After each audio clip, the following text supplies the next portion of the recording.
I will not name the people that helped me get out of Uganda, but the most important thing is that I am out of Uganda. But the same person has accused many countries. He has threatened to capture Kenya. He has come out. He has threatened to capture Sudan, and he has actually come out to proudly boast for murdering people in South Sudan. So this is a person that will attack anybody at leisure.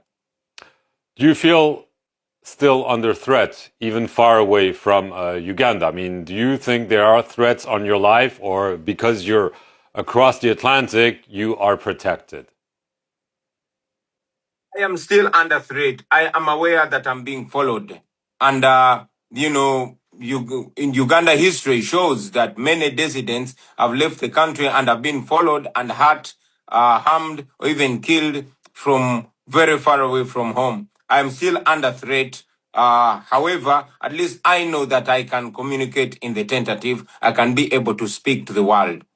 Right. What are you waiting for? There is also talk that U.S. Ambassador to Uganda, William Popp, is brokering an agreement with President Museveni that would allow your safe return and your party, the National Unity Platform, to be recognized as a legitimate political party. Are there such talks underway to help you get back and help your party re-become a normal political party?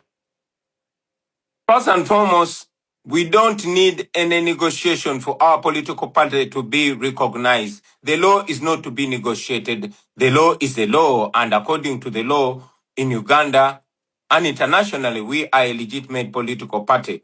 We have never been disagreeable to dialogue. We are for dialogue, but we don't believe in transactional dialogue. We believe in constructive and principled dialogue. First and foremost, I am not going to negotiate my freedom. My freedom must be guaranteed. But do you think that there are conditions under which you could go back to Uganda despite the antagonism you mentioned with the regime and especially the son of the president?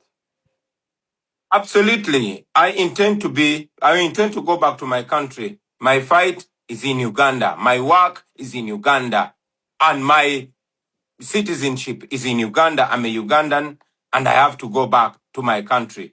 However, I am supposed to be in Uganda as a free citizen, not as a person who must beg for my freedom. Are you calling for sanctions against the regime by the United States, by Europe, or given that there have been strong backers of Museveni in the past, you don't think that's realistic at all? Clearly, I am calling for sanctions, not only from the United States or Europe, but all believers in democracy, all believers in human rights, and all believers in the rule of law. These are values that bring us together as citizens of the world, as the international community. For democracies to be seen to work or cooperate with non-dictatorship, that is an embarrassment, that is an indictment to their legitimacy. So we are calling for sanctions against those that violate human rights, most importantly Museveni, his son, and all the officials that subvert democracy and the rule of law and abuse rights. I know that Uganda depends so much on foreign aid, and we have constantly been saying that that aid should be tied to values, should be tied to democracy, it should be conditioned to democracy, the rule of law, and respect for human rights. As a conclusion, Bobi Wine, do you still want to be president of Uganda, or have those past experiences, especially this last one, indicated you that it's maybe not something you want to pursue? Well, I have been elected president of Uganda twice. I've been elected president of Uganda twice.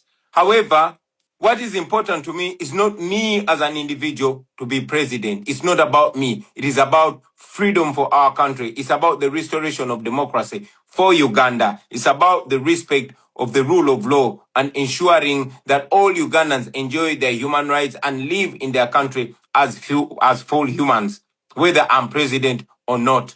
So I've said it again and I say it right here on France 24 that it is not about me, but about ourselves. There is a whole generation of talented and qualified young people, and we must pave a way for that generation that must live not in dictatorship, but in absolute democracy. That is our wish, that is our fight, and that is our mission.